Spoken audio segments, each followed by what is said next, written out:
Right, we're live streaming the press conference as well, so speak up so we can all hear you. All right, from Roche, we have head coach Chase Rowe, Luis Navedo, and Tanner Wilk. Coach, do you want to make any opening remarks before we let the guys ask questions? Coming into this thing, we knew the history that we were up against with Whitewater. Their storied program, and they do a phenomenal job over there. We were confident. This being our first World Series, I was really proud of the way our guys handled this whole entire week coming into it. You really wouldn't have known that this was, our first World Series. I'm really proud of them, and we were obviously confident. We have Tanner going for us. He's been outstanding for us all season, and really an absolute stud at this level, and he showed that today. Coach, how important is it to win this first game? Yeah, we've been in the losers bracket quite a bit in our last two tournaments. So we really needed to get this and get out in front. If you want a chance to win this thing, you got to get that first W. So we called on our ace, and we got an ace-like performance out of him today. And scoring first, how important? How key was that? Yeah, I had a feeling we've done that a lot, over the course of the last 10 games. So I had a feeling our guys would have been ready, and that's exactly what we need out of Navedo. He's our three-hitter and one of the best hitters in the country, and he stepped up in a big time for us here today. When we talk about your homer, and what kind of pitch were you looking at? Well, I was just basically looking for a pitch that I could put in play. I got a fastball down the middle, and I put my best swing on it, and I got the job done. You had 4 hits today. What was your approach to the plate? He was basically looking for pitches in the strike zone. Just basically put the ball in play, and if I have any situation, just get in that situation and get the job done. Coach, how important was continue to add runs once you got that early lead? Yeah, we've been preaching it all year just to keep, pitch-to-pitch baseball. I think that's what good teams do. We've been saying it all along, and that's how you continue to add in those situations. You don't get complacent early in the ball game. They're still playing for outs and playing every pitch the same way. So that's what we try to do every time out. So the scoreboard really isn't a factor for us. Talk about Tanner's performance. Dominating. I'm really proud of him. He's battling a little bit of an injury. You wouldn't know that today, but to come out here and do what he did today, it's a testament to his hard work and his ability to compete. He was working with 4 pitches today, probably the first time all year that he was able to, use all 4. The fastball velocity was obviously there, but his ability to change between breaking ball and slider in various locations with the fastball, made it tough for them to, I think, get fine barrels.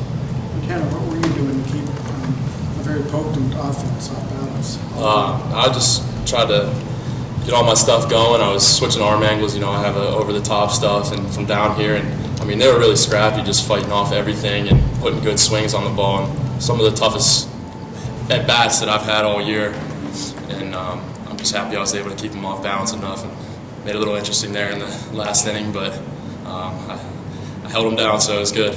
Happy about it. Lighten up a little bit. Rumor is that these unis are your favorite unis, and that's why you were rocking them today. Yeah.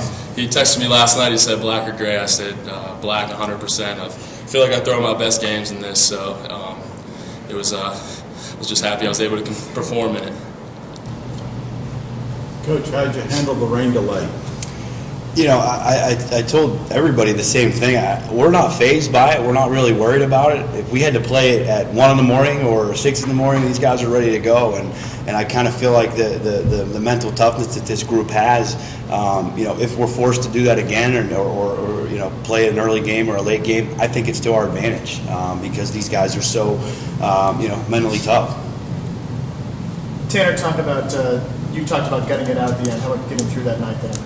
Yeah, it was tough. They were just doing a good job of fighting off pitches, just putting swings on the ball to put it in play, and they were finding holes. And I figured they would kind of bust out at some point. I just tried to, reach back a little extra there at the end, and just made a couple mistakes, and they were able to fight it off. But luckily, I was able to get that last out. And coach, in what could be a long tournament, how's it feel to get through game 1 just using one pitcher? Yeah, that's the ideal situation. I think most of the guys that won in this first game during this thing wanted to do the same thing. So we're fresh, we're ready to go. Give the guys a little bit extra break from the, coming out of the losers bracket out of the regional. So we should be fresh and loaded up with the pitching. So we should be good to go. So you think you got an extra day's rest? Yeah, basically. Yep. Yeah, I could have used it. We got an extra day for him yesterday too. So we needed that one. Yeah. All right, thank you, gentlemen. Thanks, guys. Thank you. Appreciate it. Good luck tomorrow. Thank you.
All right, from UW-Whitewater, we have Coach John Ulrich and Coach, you want to make any opening remarks? I guess just simply, they got on us early, and it was a fight to come back the rest of the time. So their pitcher did a nice job, and other than Dane's home run, we struggled at times. So, you got to take your hat off to him. He did a nice job, pitched well, and put his team in a good position. Talk about their leadoff at-bats, because they did a pretty good job getting going in those early innings. Yeah, I didn't look at the stats, but I think their top 5 hitters were all tough. I mean, did a very nice job. So you got to, once again, they're a good team. They're here for a reason, and for sure their 3-hitter, I think, had a good day, I would guess. But their top 5 hitters were strong and gave us problems all day. Dane, what was the pitcher doing to keep the team off balance for the first 7 innings? I mean, really, the whole game, he did a good job of changing speeds. He was able to locate 4 pitches, I believe, and with some good velocity on his fastball, and that makes it tough to hit. Coach, how important was it to sit there after being shut down for so long to be able to put these runs on the board and to bring the winning run to the plate? Yeah, we like to think we never lose. We just run out of time. So, until they switch it to 12-inning game, I think we need to start picking it up a little bit earlier. But of course, you never want them to give up. You always want them to fight. You want to continue to play the game the right way, and I thought we did that. What was the mindset behind the pitching change, bringing one pitcher in for just 1 inning? Well, first of all, I mean, Curtis has been really solid for us the whole year. But I think at the time I took him out, they might have had 6 or 7 hits off him, several runs by that time, and so it wasn't like he was dominating the team. So we gain a couple things. Number one, we change it up a little bit on him and hope that they start to struggle, and we also save him in case we get in through the elimination bracket. So that's kind of where we were at. And if he'd been pitching a 2-hitter and no runs, of course we wouldn't have made any changes. But by pitching each guy a couple innings, you get him on the mound, you get him a look at what it's like to be out there, and you also save pitching. To expand on what he said, the last inning, with being able to bring the winning run to the plate, does that give you some confidence going into later on tonight, realizing that you still can't swing the bat, you still can't score runs to keep moving forward? Yeah, I'd like to think our guys are mentally tough enough and confident enough not to have one game or one at-bat or one moment in the season affect how we move forward. We've tried to do that all year. I don't think any of us are happy with the outcome of that game, but it is now over. And as soon as we walk out of the stadium, we got to start thinking about the nightcap.